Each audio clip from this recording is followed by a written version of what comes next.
Welcome back, mercenaries and runners. Welcome to those of you who are eager to make your way through Night City. To those who are waiting to accept tantalizing offers to reach glory or fortune. One of these potential avenues to prestige could be in the form of the net. This massive digital highway connects to almost all the world's electronics through a series of interlaced fiber webways tethering toaster to supercomputer, streetlight to a mobile device, car to the road, and so on. Extremely fewer electronic devices are made in our time not to feature a form of net connectivity, ensuring these products become more intrusive with every iteration. The net even extends in our day to the various types of cybernetic and internal enhancements many humans have undergone in an effort to become swifter, deadlier, or to manage their own internal networking with more ease simply. The net is a wondrous gift given to all humanity, utilized by most, but controlled at its very core by a select few, ensuring that the information you consume, the purchases you make, and the very decisions you make are all data coded to fit your personal file, filled with your lifetime's worth of actions and reactions. As we continue to explore the world we occupy, the net is the wind at our proverbial back, either supporting or enhancing our abilities to interact with our communities or our technological vice of choice.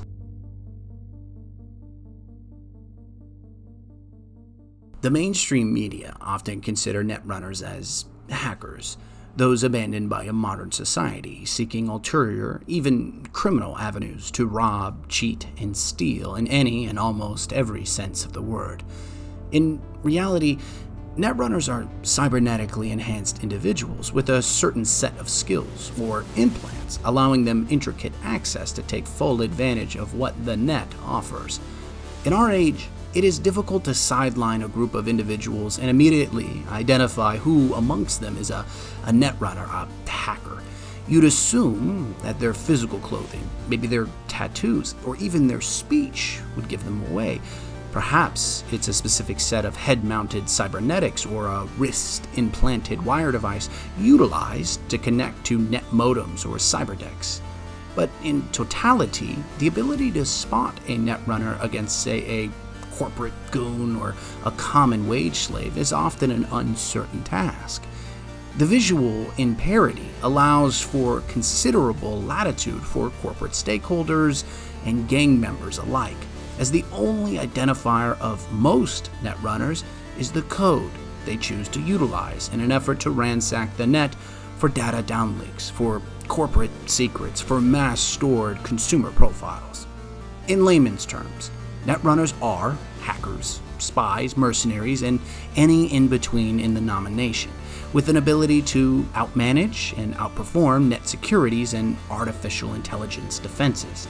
Typically, these individuals have a deep, almost intrinsic experience with coding or digital infrastructure management, able to understand and take advantage of the deficiencies in thousands, if not millions, of unmaintained or overlooked net input designations.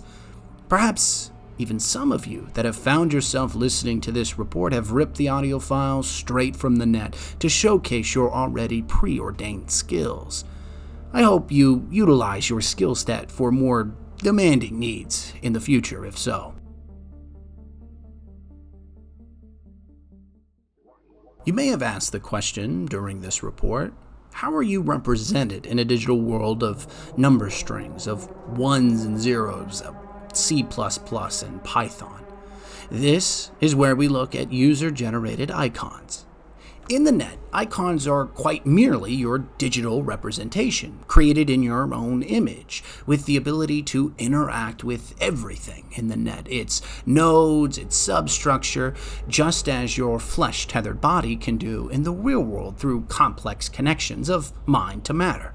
There are a few key differences, some I'd assume you can already imagine, but for posterity's sake, let's explain the nuance.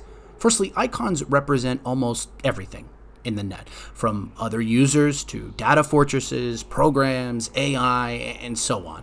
The unique element here is that netrunners have the ability to make their icon as simplistic or sophisticated as they'd like. You could be a low polygon sprite or a carbon copy of your human body, down to intricate details such as scars or slight differences in shoe foot size. The benefit of the net is that you would enter is identical to all other netrunners and occupying programs. So if you see another user's avatar attempting to enter the icon of a data fortress, let's say, those same icons will be present for you. Mostly, icons are the digital representation of interactable elements within this digital world, just as a car or microwave would be in our physical world. Now, data fortresses are considered slightly more complicated, but they represent a physical computer network tethered to the net. So, as you can imagine, this could be a single system or a vast server farm processing millions of inbound and outbound requests in a fraction of a second. In most corporate data fortresses, there are a series of defenses, quite similar to their medieval nomination. You would encounter walls, perhaps a digital moat, traps, and tricks, all designed to keep unwanted or unwarranted attention out, hence their name, Fortress. As you continue to delve in the secrets of the net, you will likely encounter a multitude of icons representing AI, users, and other programs, all from the net region of Pacifica, which extends from Chicago to Japan, effectively almost 1/4 of the world's landmass. As you can imagine, such a vast swath of land is not so simple to document or completely detail in one short report, but there will be more to come for those who are intrigued by the net, whether these reports tell you or find the answers you set during your time within the net.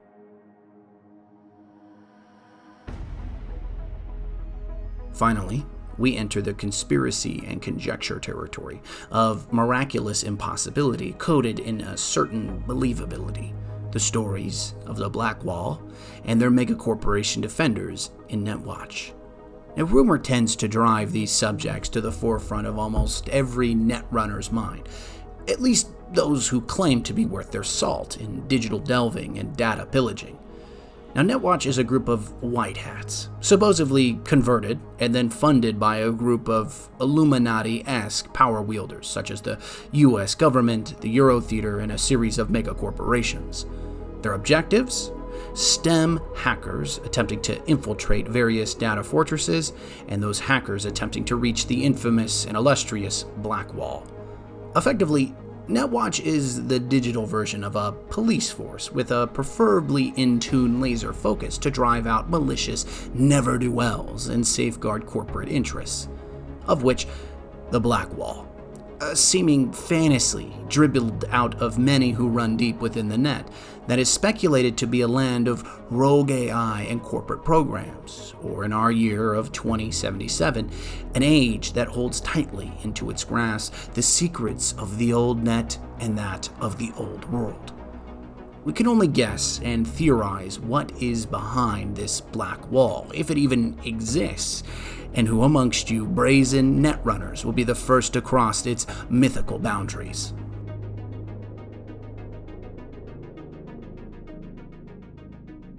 As you can only begin to imagine, the net holds a plethora of secrets to be scavenged by the enterprising amongst you. Still, the terrors of malicious corporate programming, the mythical Black Wall, and the insurmountable data fortresses are only the tip of the informational spear. Much like the net itself, this report only covers a small percentage of what lies in wait, to be explored and encountered, to be documented and reported on in our digital age of codes and netrunners. We will continue to wait with bated breath those who continue to drive these hidden treasures to the forefront for us to understand. In the meantime, mercenaries and netrunners, stay safe. The digital realm of the net is no simple foe to add to your belt of conquests.